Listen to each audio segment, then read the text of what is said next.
سلام خدمت همه دوستان.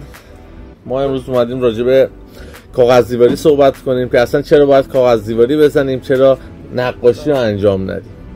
ببینید دوستان، من بیش از 15 سال سابقه کار دارم تو این زمینه و برای اینکه بهتر و بیشتر بخوایم با این کار آشنا بشیم، دوست دارم که امروز معرفی بکنم هم کاغذ دیواری ها رو، طرح‌ها رو، نمونه ها رو و تمام چیزایی که هست. صحبت عامیانه بکنیم که همه هم متوجه بشن، هم بتونن فردای روز خونه‌شون رو به بهترین نحو کارشو انجام بدن. اول از همه باید بهتون بگم که کاغذ دیواری حسن بزرگی که داره اینه که ترک نمیخوره، موج کار رو نشون نمیده، باعث میشه که پوشش خوبی روی دیوار داشته باشه. این یه قضیه.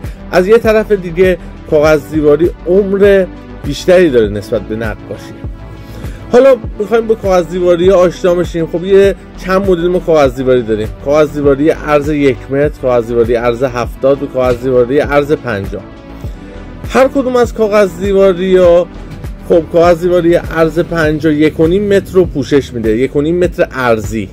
کاغذ دیواری عرض 70 2 متر و 10. کاغذ دیواری عرض 1 متر اگه ایتالیایی باشه 3 متر، اگر چینی باشه یا کره‌ای باشه 5 متر عرضی رو پوشش میده که پیشنهاد به شما نمی کنم به خاطر اینکه کیفیت مناسبی نداره. ولی کاغذ دیواری های 1 متر ایتالیایی فوق العاده است، ولی لحاظ قیمت خیلی بالاست. بعد کاغذ دیواری عرض 50 که ترند بازاره، که به قول یارو گفتنی تنوع پوشش خیلی زیادی هم داره تو این زمینه، آلبوم های مختلفی داره.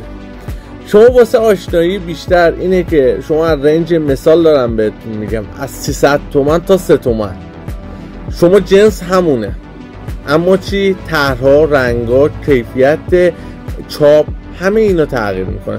ولی تقریبا جنس کار یا به قول یارو گفتنی نوع اولیه یا متریال اولیه کار همون چیزیه. این یک صحبت‌های کلی بود راجع به کاغذ دیواری.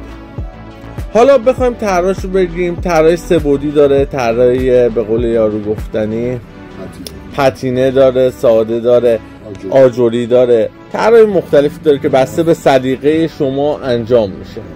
آره، به قول طرح تاماس داره، چیز خاصی نیستش که بخوام، بسته به سلیقه شما کارش انجام میشه. کاغذ دیواری کلا دو نوعه: قابل شستشو، غیر قابل شستشو. کاغذ دیواری قابل شستشو کاغذ دیواریایی هستن که میتونید شما با ریکا و شامپو فرش اونا رو بشورید، هیچ ایرادی پیدا نمیکنن، در بلند مدت هم فوق العاده کیفیت و کارش عالی. کاغذ دیواری ایرانی کاغذ دیواریایی هستن که قابل شستشو نیست و لبه هاش روی هم میفته، به خاطر همین خط نشون میده. این کاغذ دیواری ایرانی یا 70% قابل شستشو شناخته میشن. حالا تو این زمینه من پیشنهاد به شما نمیکنم که از کاغذ دیواری ایرانی استفاده کنید. کاغذ دیواری خارجی استفاده بکنید که هم متریالش بهتره، هم این که کیفیت کارش بهتره. حالا من نشون بهتون میدم که کاغذ دیواری کدوماش بهتره، کدوماش قشنگتره، نصب کار و دیگر چیزا رو نشون میدم. ممنون میشم اگر سابسکرایب کنید و کانال ما رو دنبال کنید.